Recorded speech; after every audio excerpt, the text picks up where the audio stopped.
Hi everyone! In this video, I'm going to explain all the modes and settings in phone photography and videography.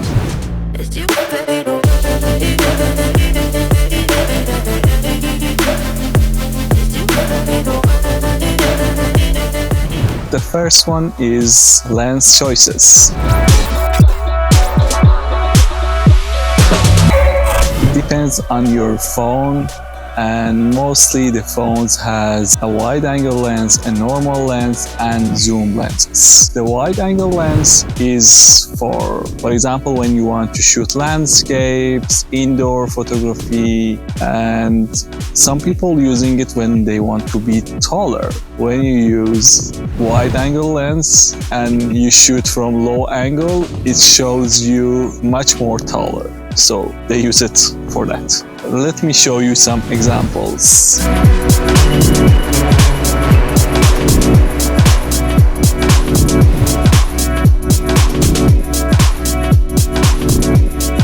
And the normal lens, which is the best lens of your camera, you can use it for all types of photography because it has the best and highest quality. And the next one is zoom lenses.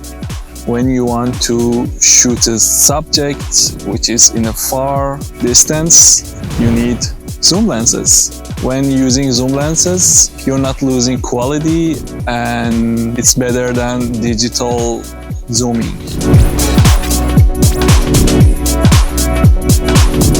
The second option is flash. Normally, phones flashes. It's not so strong, but it can make some difference. For example, when you are in a low light situation and your subject is completely dark, you can use flash to brighten it. And also when you have backlight, for example, you have sun behind your subject, it would be better to use your flash because otherwise your subject will be so dark.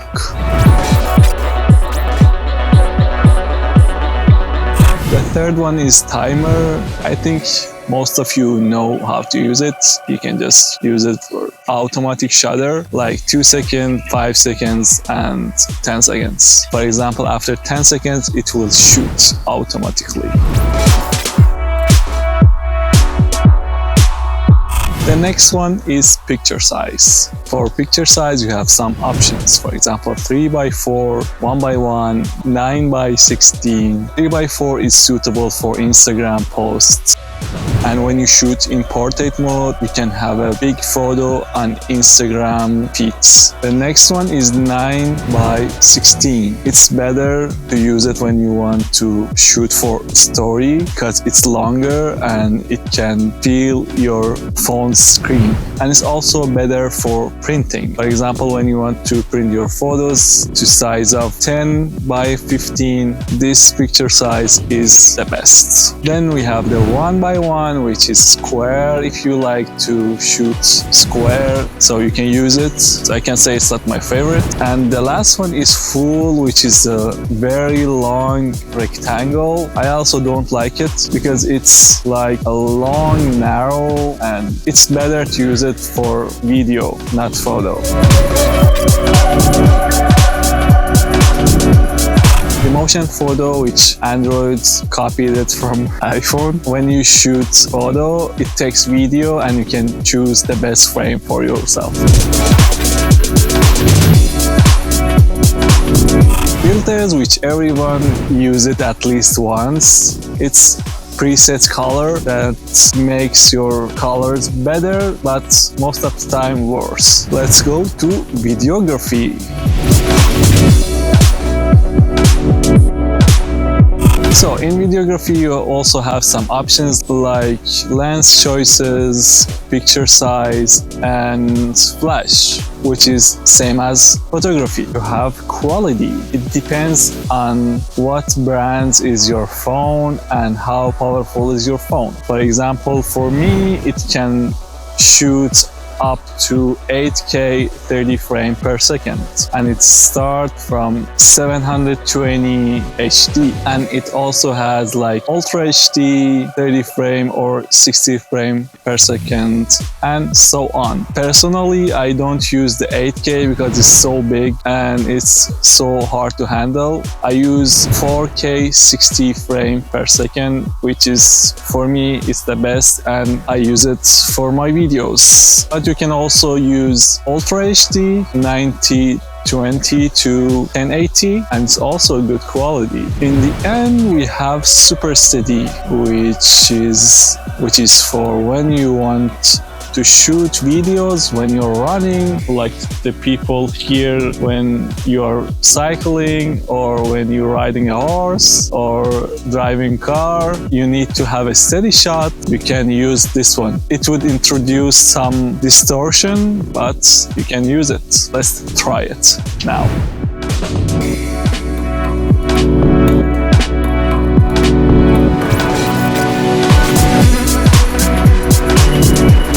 Most of the phones has Pro Video and Pro Photo. It simulates the professional cameras, which you can change ISO, shutter speed, but not aperture. It's fixed. If you don't know how to do it, I have some videos which I added here. You can just click on it.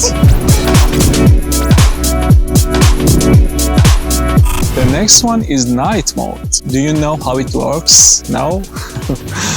It slows down the shutter speed and it gains much more light, and your photos in low light situations will be brighter. Here's a small tip: when you use night mode, your subject needs to not move.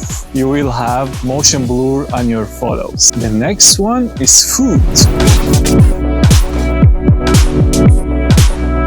which I see so many people when they eat something, they shoot their food, and you have this option on your phone to shoot better food photos.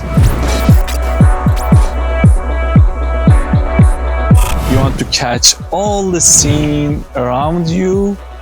The best option is using panorama, and I'm going to show you how this is working.